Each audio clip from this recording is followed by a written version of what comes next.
Bonjour à tous, c'est toujours le frère de Lola dans les mystères, dans les révélations cachées de la parole de l'eau. Je rends grâce à Dieu, le créateur du ciel et de la terre, de ce qu'il est grand, glorieux et redoutable. Je remercie ce Dieu parce qu'il est bon, parce qu'il est fidèle, parce qu'il est tout puissant et de ce qui vit inexplicablement hors de toute réalité. Donc aujourd'hui, par sa permission, par sa grâce, je vais donner notre sortie d'enseignement, c'est-à-dire on va parler sur la notion de, c'est-à-dire la Trinité. Est-ce que Christ est Dieu le Père lui-même? Bref, on va vous démontrer en fait. Parce qu'il y a plein de gens qui n'ont pas de connaissances actuellement. Il y a tellement de débats sur la personne du Christ. Plein de gens ne savent pas réellement qui est le Christ. D'autres disent que c'est un simple prophète. D'autres disent que c'est un homme qui a reçu la grâce de Dieu. D'autres disent que c'est Dieu qui remplit trois façons en tant que Père, Fils et Saint-Esprit. Cette notion est apparue au concile de Nicée où il disait que en fait, Christ n'est pas un être créé, que Christ a été engendré, que engendré ce n'est pas créé, que c'est toujours Dieu lui-même qui remplit trois personnes dont la notion de la Trinité a fait jour. Et toujours actuellement dans cette époque où vous vivez, comme je dis, il y a tellement de débats, même ceux qui se disent chrétiens entre eux, ils ne sont pas d'accord sur la personne du Christ. Ils disent que c'est Dieu. Et cette notion-là, ce genre de débat a divisé des amis, a divisé des frères et des sœurs, a divisé des gens qui s'entendaient bien, des voisins, ainsi de suite. Bon, nous allons donc voir durant l'enseignement si Christ est Dieu ou bien est-ce que Christ a sorti de sa propre bouche qu'il est Dieu lui-même, ou on va aussi voir où Christ, c'est-à-dire sort de sa bouche qui n'est pas Dieu. Donc, parce qu'il est dit dans Proverbe 19:2 que le manque de science n'est bon pour personne. C'est-à-dire le manque de connaissance, le manque d'intelligence, le manque de savoir, le manque de révélation, le manque de discernement n'est bon pour personne.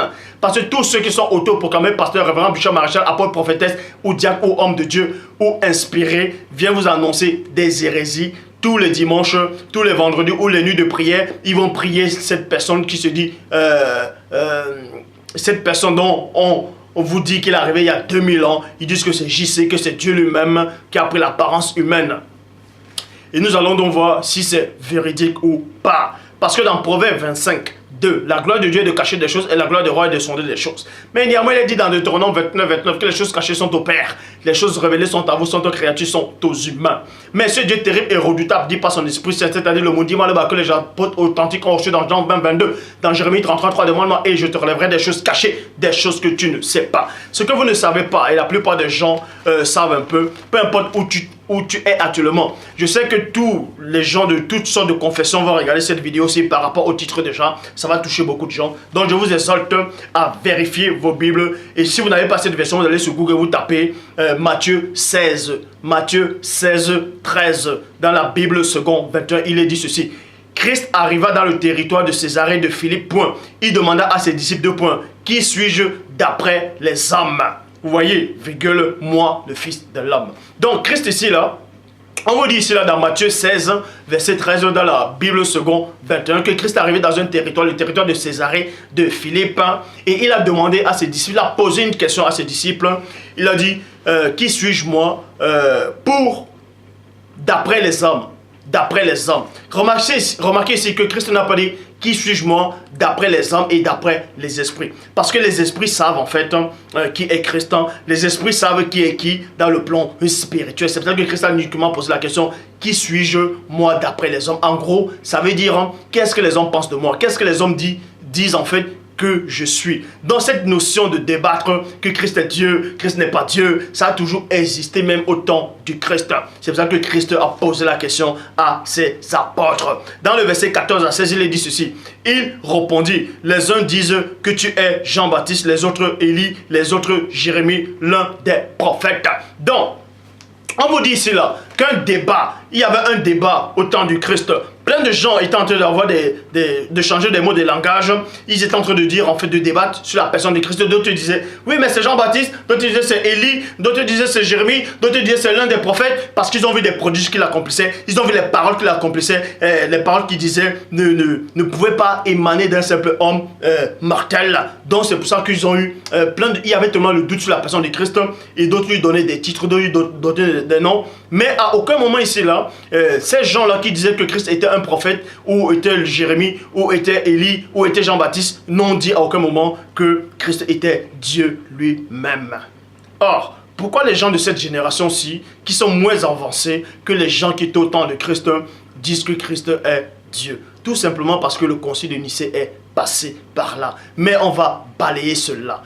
Donc, et d'après vous, bon, Christ a compris en fait la réponse de ses apôtres par rapport aux hommes par rapport aux humains, par rapport à ce qu'on disait de lui, par rapport à son identité. Et Christ leur repose maintenant la question, il dit, bon, et d'après vous, qui suis-je?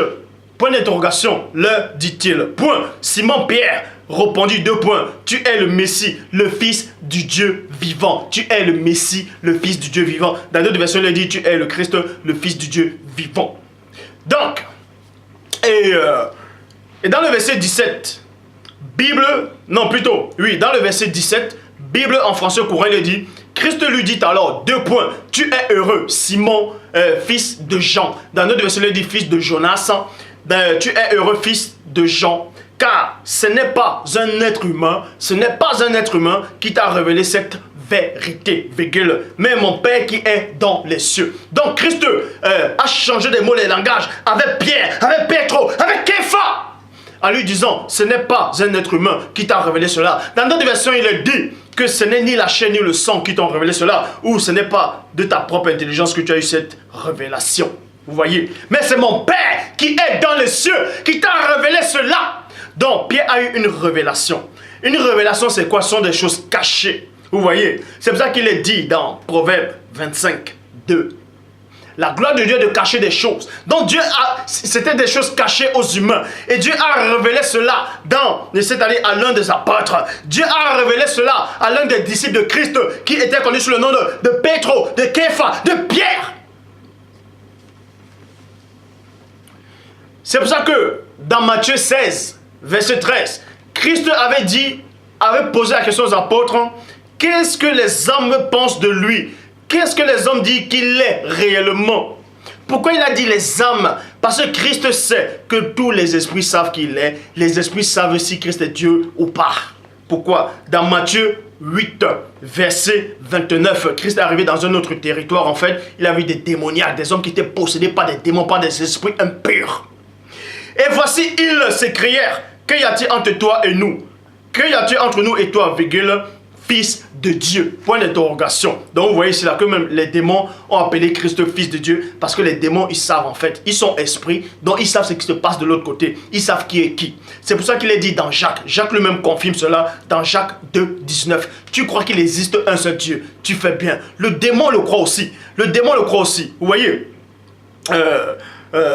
le démon le croit aussi parce que le démon sait qui est Dieu. La preuve, souvenez-vous dans Actes des Apôtres, quand certains fils de Sceva sont allés vouloir faire l'exorcisme à certains hommes qui étaient possédés, les démons, les esprits malheureux les ont répondu, je connais JC, selon d'autres versions, Dieu connaît JC, mais je connais qui est le Christ, je connais le Christ et je sais qui est Paul. Mais vous, qui êtes-vous? Donc, on vous confirme ici que les démons savent qui est qui. C'est pour ça que les démons, remarquez ici là que Pierre, lui, c'est-à-dire Pierre qui était homme, qui était fait de chair, de sang et d'os, a eu une révélation cachée. Or, une révélation pour les humains n'est pas forcément une révélation pour les esprits ou bien pour les démons. Comprenez ceci. Parce que Pierre a eu cette révélation qui venait de Dieu. Vous voyez, par l'esprit. Or, les démons n'avaient pas eu la révélation que Christ était fils de Dieu. Ils le savaient parce qu'ils sont esprits, donc ils connaissent les choses spirituelles. Là. Bon. Et Christ dit, tu es heureux, Simon, fils de Jonas, c'est-à-dire fils de Jean, car ce n'est pas les humains qui t'ont révélé cela. Or, tous ces faux pasteurs vont prêcher en disant que Christ est Dieu. Donc, ce sont des humains qui vont révéler cela, ce mensonge-là, à d'autres humains. Mais Christ dit à Képha, à Pétro, à Pierre, ce n'est pas un humain qui t'a révélé cela. Ce n'est pas la chair ni le sang qui t'a révélé cela, mais c'est mon Père qui est dans les cieux.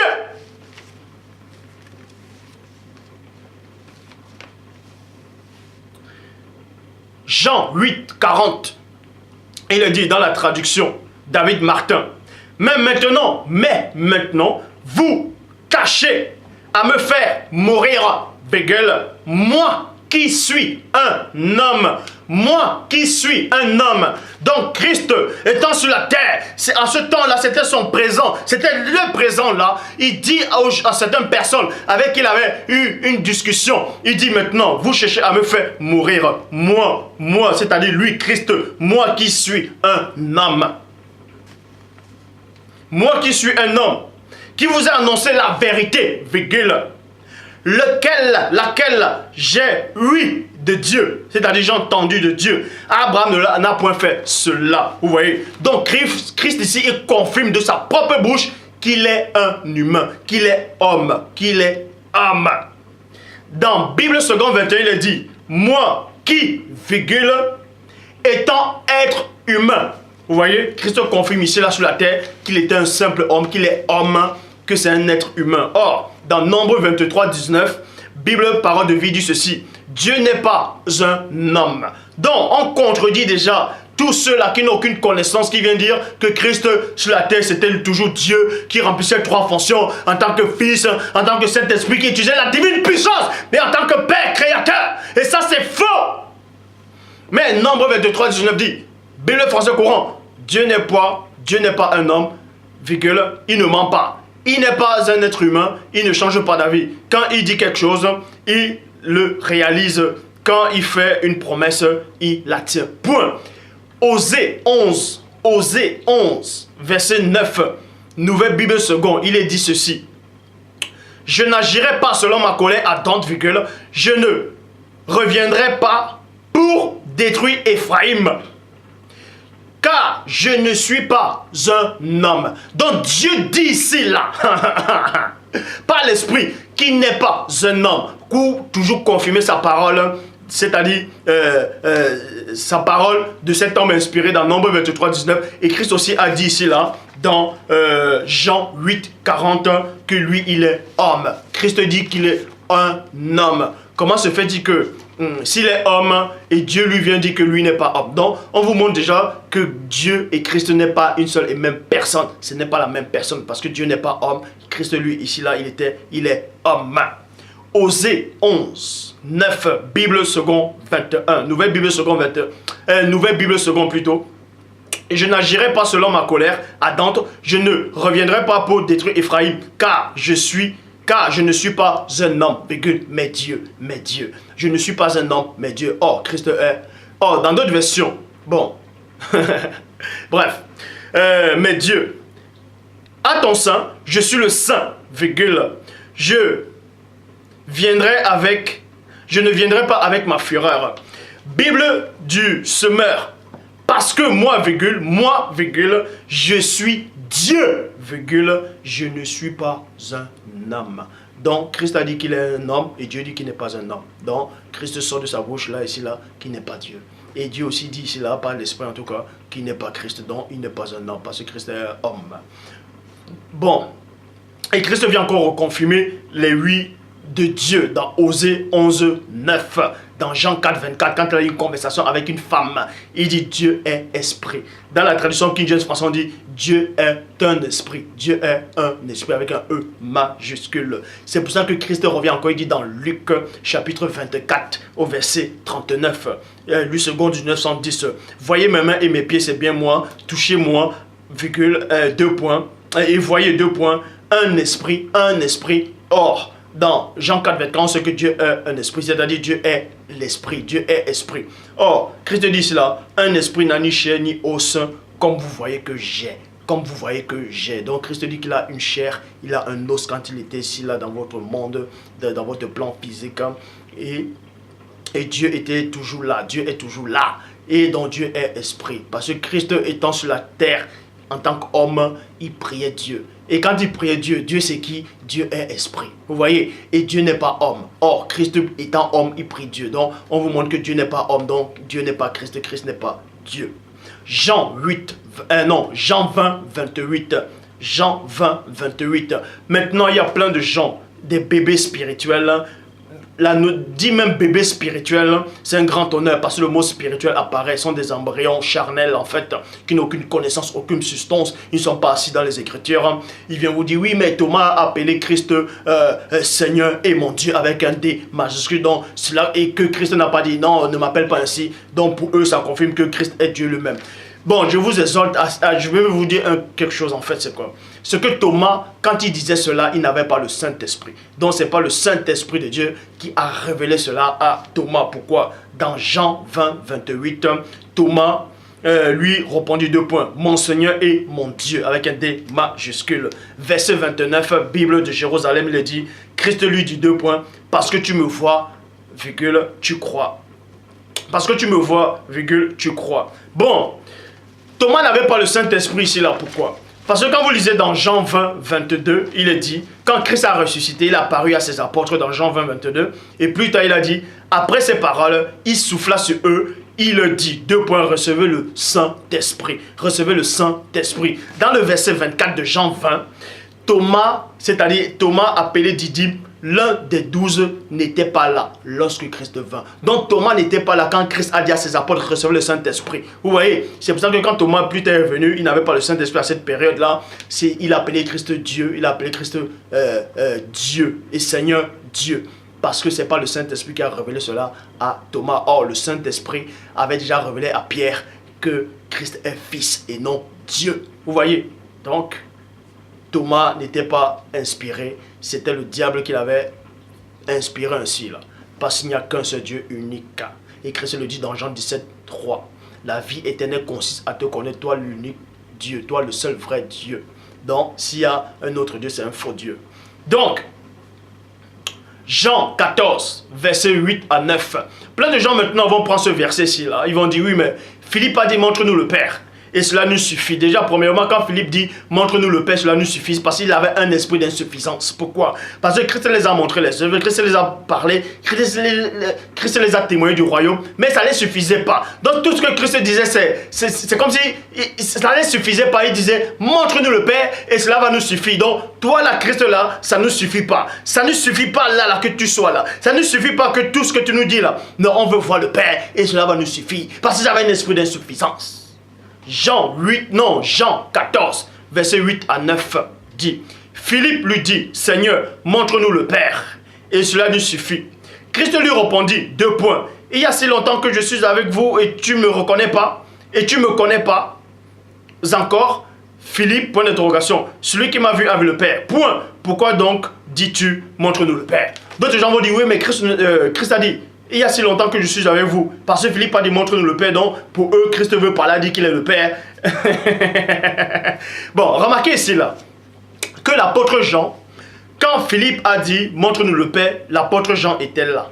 Il a assisté à ça. Il a entendu comment Philippe a dit, montre-nous le Père. Et là, ils n'avaient pas encore le Saint-Esprit. Ils n'avaient pas encore le Saint-Esprit. Parce que ça se passe dans Jean 14, 8 à 9. Or, ils ont reçu le Saint-Esprit dans Jean 20, 22. Vous voyez, ils n'avaient pas encore l'esprit de vérité. Donc, et Jean était là à cette période quand Philippe a posé la question à Christ, montre-nous le Père. Et Christ a dit, il y a si longtemps que je suis avec vous et tu ne me reconnais pas et tu ne m'as pas connu. Celui qui m'a vu a vu le Père. Bon. Plus tard, quand Jean a reçu le Saint-Esprit, des années plus tard, bien après qu'il a reçu le Saint-Esprit, quand il a reçu le Saint-Esprit et des années sont écoulées, le Saint-Esprit a révélé à Jean, en fait, que personne n'a jamais vu Dieu. Dans 1 Jean 4, 12. Personne n'a jamais vu Dieu. 1 Jean 4, 12. Donc, Jean qui assistait à la conversation de Philippe, quand il a posé la question à Christ, Jean était là. Et plus tard, Jean revient, il dit, personne n'a jamais vu Dieu. Donc, en fait, le Saint-Esprit a révélé à Jean que quand Christ disait, celui qui m'a vu a vu le Père, en fait, ce n'était pas le Père. Ça ne veut pas dire que Christ mentait. En fait, quand il dit celui qui m'a vu a vu le Père, c'est quoi? C'est que les œuvres que Christ manifestait, c'était les œuvres d'amour. On sait que Dieu est amour. La parole que Christ sortait de sa bouche, c'était la parole de vérité. On sait que Dieu, sa parole est vérité. C'est pour ça qu'il dit celui qui m'a vu a vu le Père. Or, le même Christ dit, lui-même dit quoi? Dans Jean 1, 18, personne n'a jamais vu le Père. Personne n'a jamais vu le Père. Et Jean vient encore reconfirmer cela. Donc quand Christ dit celui qui m'a vu a vu le Père, ça ne veut pas dire que Christ est le Père lui-même. Et Jean lui-même qui était l'apôtre, il était bien placé à confirmer cela. Personne n'a jamais vu Dieu. Point. Donc dans Luc 18, 18, Bible parole de vie. Bon, on vous dit ici là. Un chef juif demanda à Christ 2 points. Bon maître, qu'est-ce que je dois faire pour recevoir la vie avec Dieu pour toujours? Dans d'autres versions, on dit qu'est-ce que je peux faire pour recevoir la vie éternelle. Donc, cet homme l'a dit, bon maître, bon maître. Pourquoi Christ ne l'a pas repris en disant, pourquoi m'appelles-tu maître? Vous voyez, pourquoi m'appelles-tu maître? Mais il utilise plutôt, il dit ceci, dans le verset 19, King James française, et Christ lui dit, pourquoi m'appelles-tu bon? Pourquoi m'appelles-tu bon? Vous voyez? Personne n'est bon, virgule, sauf un, virgule, c'est-à-dire Dieu. Donc Christ montre encore de sa propre bouche ici qu'il n'est pas Dieu. Parce qu'il dit, personne n'est bon. Donc en gros, ne m'appelle pas bon, seul Dieu est bon. Seul Dieu est bon. Et vous tapez la définition de bon, vous verrez. Mais seul Dieu est bon. Christ montre encore à cet homme-là qui n'est pas Dieu. Bible des peuples. Dieu seul est bon et personne d'autre. Point. John Nelson Darby, nul n'est bon sinon un seul, virgule, Dieu. Vous voyez? Sinon un seul Dieu. Sinon un seul Dieu. Bon. Et ensuite on va. Et d'autres gens vont dire oui, parce que Christ a dit avant qu'Abraham fût je suis. Et soit disant Dieu a dit à Moïse je suis donc pour eux. Je suis en hébreu, ça veut dire ceci, cela, ça veut dire bref. Donc si Dieu peut-être a dit à Moïse je suis. Et que Christ aussi dit je suis, vont dire ah c'est la même personne. Non, on va vous montrer que vous avez mal compris les Écritures. Jean 8, 58, Bible seconde 21. Christ le dit, deux points. En vérité, je vous le dis. Avant que Abraham soit né, virgule, je suis. Bon, ils vont dans Exode chapitre 3 au verset 14. Toujours dans la Bible seconde 21. Dieu dit à Moïse, deux points. Je suis celui qui suis. Point. Et il ajouta deux points. Voici ce que tu diras aux Israélites. Je suis m'a envoyé vers vous. Vous pouvez lire toutes les versions. Toutes les versions ne disent pas je suis m'a envoyé vers vous. Or, il y a d'autres versions qui disent je serai. Je suis et je serai, c'est pas la même chose. Puisque je serai, ça ne veut pas dire qu'il est déjà, mais il sera. Or, la bonne traduction dit quoi? Toujours dans Exode 3, 14. Dans la Bible du rabbinat français, donc on dit quoi? Dieu répondit à Moïse, deux points. Je suis l'être invariable. Vous voyez? Invariable, c'est quoi? C'est ce qui ne change pas.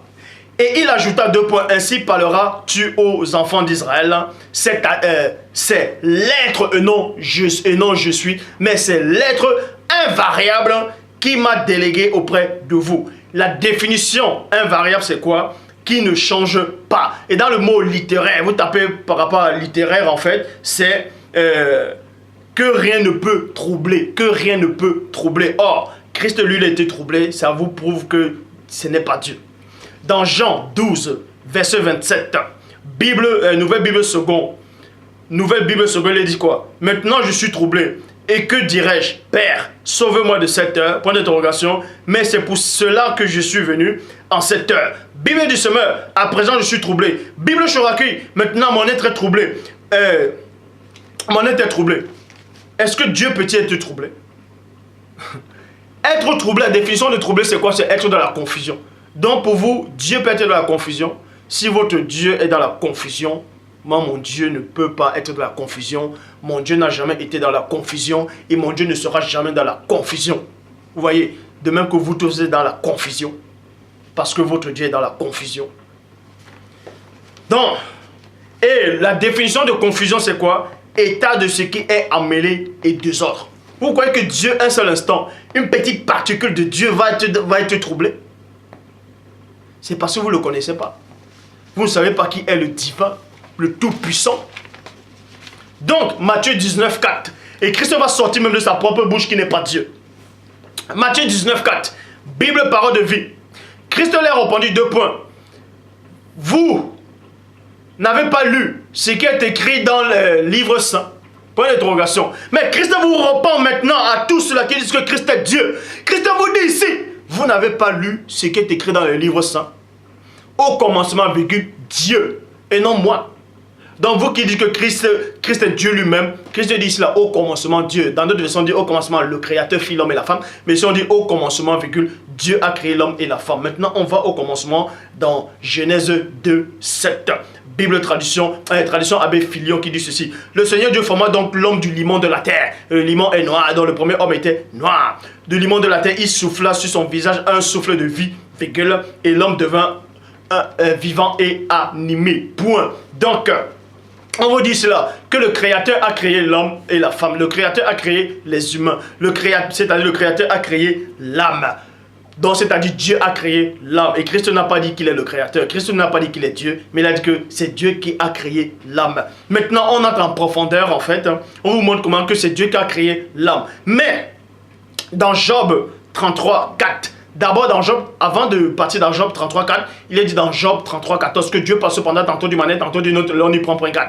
Vous devez prendre garde ici maintenant quoi. C'est que la parole dit ici là dans Job 33, verset 4, dans la Bible seconde 21, l'Esprit de Dieu m'a créé. L'Esprit de Dieu m'a créé, virgule, le souffle du Tout-Puissant m'anime. Vous voyez? En fait, c'est l'Esprit de Dieu, c'est le Saint-Esprit, le Mundi Maloba, la divine puissance du Père qui a créé Adam et Ève, qui a créé tout ce qui existe. Donc, Dieu s'est servi de son esprit, de sa puissance, de l'une de ses facettes pour créer l'homme, pour créer l'existence, l'être, le mouvement. C'est pour ça qu'il est dit, dans Matthieu 12, verset 28. Vous voyez? Donc, premièrement, vous devez savoir que c'est le Saint-Esprit qui a tout créé. Donc, quand on dit au commencement était la parole était avec Dieu, la parole était Dieu, était au commencement avec Dieu, toute chose était faite par elle, ce n'est pas Christ, c'est le Saint-Esprit, ça on va arriver plus tard. Bon, Matthieu 12, 28, Bible parole de vie. Bible parole de vie dit ceci, mais moi, virgule, c'est Christ qui dit cela. Remarquez ici là, Christ dit, mais moi, virgule, c'est l'Esprit de Dieu qui me donne le pouvoir de chasser les esprits mauvais. Le royaume de Dieu est donc arrivé jusqu'à vous. Donc Christ reconnaît par là qu'il a besoin de la puissance de Dieu, il a besoin de l'Esprit de Dieu. Et c'est l'Esprit de Dieu qui a créé toutes choses. Donc Dieu s'est servi de son Esprit pour créer toutes choses. Et l'Esprit de Dieu, c'est sa propre parole. Vous voyez? Donc Dieu, les cieux ont été créés par la parole de Dieu. Vous voyez? Donc, et la parole de Dieu, c'est toujours le Saint-Esprit. C'est une autre facette. Et Christ a besoin de la parole, de la puissance de Dieu pour chasser les démons. Dieu n'a pas besoin de chasser les démons par... Dieu n'a même pas besoin de chasser les démons, puisque les démons n'approchent pas devant Dieu. Bref, bon, on vous montre ici là que Christ a besoin de la puissance de Dieu. C'est-à-dire Christ a besoin. Le mot besoin, c'est quoi? Dieu n'a besoin de rien. Dieu n'a besoin de rien. Or, Christ a besoin de Dieu. Christ a besoin de la puissance de Dieu. Christ a besoin de l'Esprit de Dieu. Bible en français courant. En réalité, ce n'est pas l'Esprit de Dieu que je chasse les esprits mauvais. Vous voyez? En réalité, ce n'est pas l'Esprit de Dieu. Christ dit, c'est par l'Esprit d'une autre personne, de Dieu. Et non, ce n'est pas mon esprit que je chasse, mais ce n'est pas l'Esprit de Dieu. Il vous parle de sa propre bouche qui n'est pas Dieu. Non seulement il n'est pas Dieu, mais il n'est pas aussi le Saint-Esprit.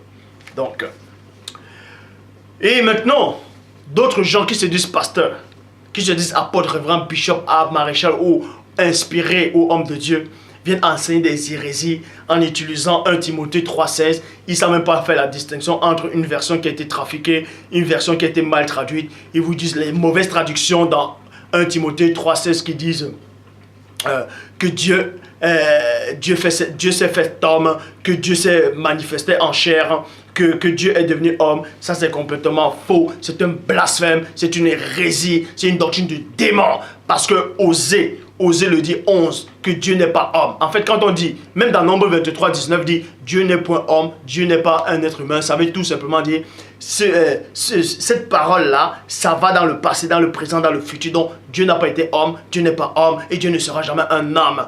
Ainsi soit-il. Donc, 1 Timothée 3,16, dans la bonne traduction, dit ceci, Bible en français courant, plutôt, Bible parole de vie. Oui, c'est sûr. Elle est grande la connaissance mystérieuse que la foi nous donne 2 points. Le Christ, vous voyez, le Christ est non Dieu. Les d'autres versions disent Dieu, mais ça c'est faux. Et ça se contredit même le propre verset. Mais la bonne version dit, le Christ s'est montré en devenant un homme. Il était juste. Vous voyez, l'Esprit Saint l'a prouvé. L'Esprit Saint l'a prouvé. Il a été vu par les anges. Et on l'a fait connaître chez tous les peuples. Sur la terre, on a cru en lui. Et dans le ciel, il a reçu la gloire de Dieu. Alors, Christ a reçu la gloire de Dieu dans le ciel. Parce qu'il n'est pas Dieu. Dieu ne va pas recevoir sa propre gloire. Parce qu'il est au-delà de sa propre gloire. Donc, ensuite, dans Philippiens 2,5. En fait, dans Philippiens 2,5, il est dit quoi? Ayez en vous les sentiments qui étaient en Christ. Ayez en vous les sentiments qui étaient en Christ. Ça veut dire quoi? Les sentiments qui étaient en Christ, c'est quoi? Et dans le verset 6, dans la écuménique de la Bible, traduction écuménique de la Bible, il dit ceci. lui qui est de condition divine n'a pas considéré comme une proie à saisir d'être égal à Dieu. Bon, on vous dit cela dans Philippiens 2, 5 à 9, que Christ était de condition divine. Or, dans d'autres versions qui étaient mal traduites, on vous dit quoi? Ayant les sentiments qui étaient en Christ, lequel existait en forme de Dieu. Dans d'autres versions, on dit lequel existait comme Dieu lui-même. Il était sur la même forme que Dieu. Et ça, c'est complètement faux. La bonne version dit ici, là, qu'il était de condition divine. Vous voyez, mais il n'a pas regardé Dieu comme son égal. Pourquoi? Parce qu'il y avait aussi un être spirituel jadis, je sais dans le chérubin jadis, qui a regardé Dieu comme son égal en fait, qui était aussi de condition divine. C'était le chérubin jadis, et dans Isaïe 14, 14, je serai semblable au Très-Haut. Bon, Christ n'est pas la seule personne qui est de condition divine. Vous voyez, pourquoi? Dans Genèse 6, 2, dans la Bible du rabbinat français Zadok, quand il est dit quoi? Les fils de la race divine, trouvaient que les filles des hommes étaient belles. Or, dans Philippiens 2, 7, il est dit quoi? Bible a noté de Schaffner, mais il s'est débrouillé lui-même en prenant une forme de serviteur fait à la ressemblance des hommes. Bon, pour ceux qui ne savent pas réellement qui est réellement le Christ, avant de venir sur la terre, a été créé dans les cieux, c'est-à-dire pas dans les cieux. Christ a été créé, c'est-à-dire dans le non-monde. Il a eu l'existence dans le non-monde. Et ça, j'explique cela tout en détail dans le livre. Bref, avec le deuxième né dans le non-monde. Donc, Christ est la toute première créature que Dieu a créée par son esprit. Donc, c'est le Saint-Esprit qui a créé le Christ. Donc, pour que Christ soit Dieu lui-même, il faut premièrement qu'il ne dépende pas de Dieu. Il faut déjà qu'il soit, pour être égal à Dieu, il faut déjà qu'il soit l'égal de la parole de Dieu, qui aille au-delà de la parole de Dieu. Il faut qu'il soit égal du Saint-Esprit. Il faut qu'il soit égal même à la volonté de Dieu. Donc, il n'est pas Dieu, il n'a jamais été Dieu, il ne sera jamais Dieu. Et dans Philippiens, on vous dit quoi? Maintenant, je m'adresse à tous ceux qui disent que Christ est Dieu. À tous ces ignorants qui viennent étaler les fausses connaissances livresques, à tous ceux qui se disent pasteurs, à tous ceux qui se disent hommes de Dieu, à tous ceux qui disent que Dieu les a parlé, que Dieu les a dit. Et je dis encore, je répète, je pèse mes mots, Dieu n'a parlé à aucun homme directement. Il parle pas à l'esprit et il ne s'adresse pas à les anges. L'homme ne peut pas entendre la voix directe de Dieu, ce n'est pas possible. Même si on vous dit que Dieu a parlé à Moïse, dans Actes des apôtres, on vous dit en fait que ce n'était pas Dieu lui-même qui parlait au buisson Adam, c'était les anges qui parlaient. Donc, je vais vous donner deux versets, juste deux versets. Et je vous exhorte de réfléchir sur ces versets pour vous montrer définitivement que Christ n'est pas Dieu, il n'a jamais été Dieu, il ne sera jamais Dieu, et que Christ n'est pas la parole qui s'est faite chair. Philippiens 2, 7, Bible a noté de Schaffner, on vous dit quoi? Il s'est dépouillé. Donc, vous pouvez taper la définition de dépouillé. Christ était un être spirituel. Était un être spirituel avant de venir sur la terre. Pour ceux qui ne savent pas qui est Christ. Christ était le premier être, c'est-à-dire la première créature que Dieu a créée. Vous voyez, par son esprit. La première créature. Donc, c'est pour ça qu'on dit le premier-né.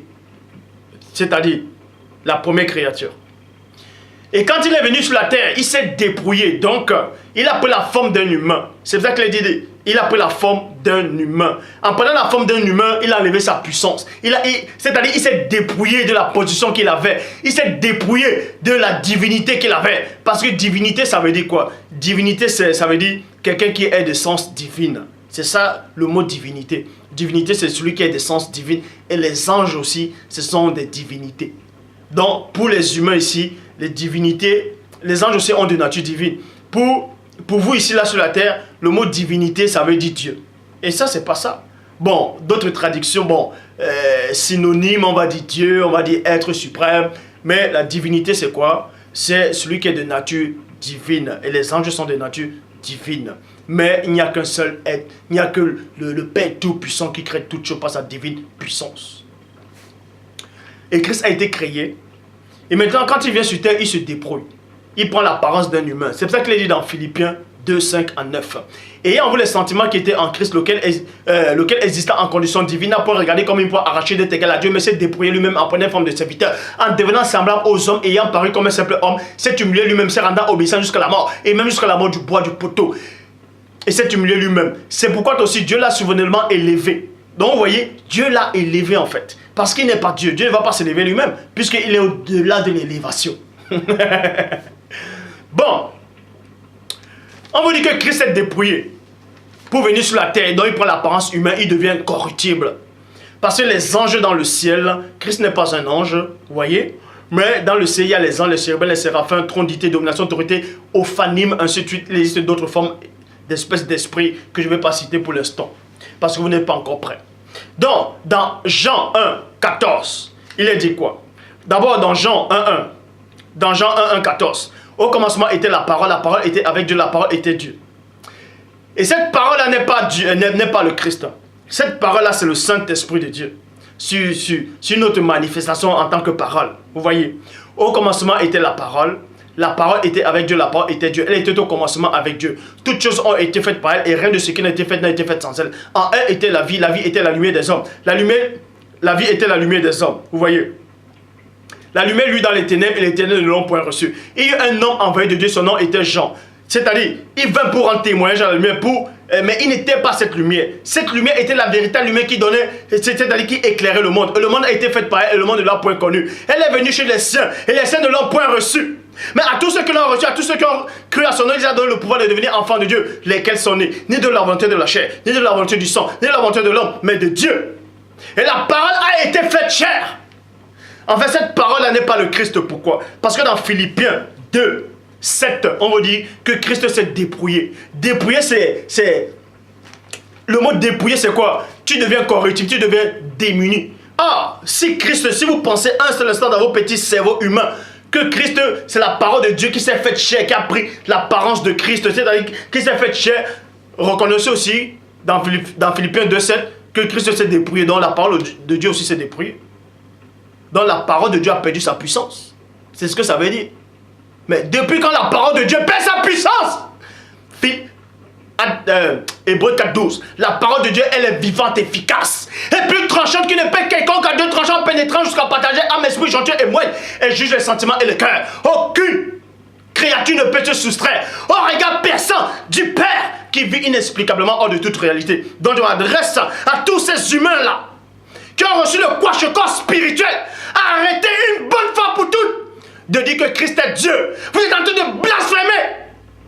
Vous ne savez pas qui est Dieu, donc vous restez tranquille. On ne se moque pas de Dieu. Vous savez qui est le Tout-Puissant.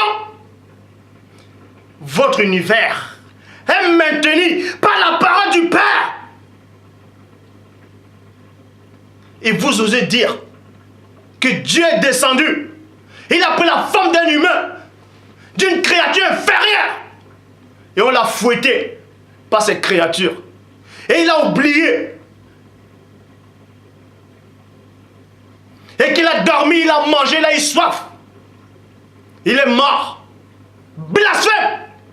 Je dis bien, une petite particule de Dieu ne peut pas oublier. Christ n'est pas Dieu. Il n'a jamais été Dieu. Et il ne sera jamais Dieu. Vous avez reçu un esprit d'égarement. Deutéronome 28, 28. Le Seigneur, ton Dieu, te frappera de délire, d'aveuglement, d'égarement d'esprit. Vous allez tâtonner en plein jour. Vous venez tâtonner. Vous ouvrez la Bible. Ouais, la Bible dit Christ est Dieu. Parce qu'il est dit dans Jean 10, 30. Moi et le Père, nous sommes un. Ça veut dire, parce que Christ dit moi et le Père, nous sommes un, ça veut dire que c'est Dieu. Non, le même Christ dit dans Jean 17, 22. Je les ai donné la gloire que tu m'as donnée, afin qu'ils soient un, comme toi et moi, nous sommes un. Dans Jean 17, dans Jean 20, dans Jean 10, 30. C'est comme ça. Donc, Christ n'est pas Dieu. Il n'a jamais sorti de sa bouche qu'il est Dieu. Et Christ a démontré, il a sorti sa bouche, il a montré qu'il n'est pas Dieu. Qu'il n'est pas Dieu. Et il ne sera jamais Dieu. Parce que le Saint-Esprit a créé le Christ. La preuve, quand Christ est mort, vous pouvez lire les épîtres de Pierre. Quand Christ est mort, qu'il a ressuscité. Les apôtres le disent. C'est Dieu qui a ressuscité le Christ. Mais on est encore en profondeur, c'est le Saint-Esprit qui a ressuscité le Christ. Parce que c'est le même Saint-Esprit qui a donné la vie à Christ. Et le Saint-Esprit, c'est la parole de Dieu. Et la parole de Dieu ne peut pas se dépouiller. Se dépouiller, c'est quoi? C'est de perdre de puissance. Et la parole de Dieu,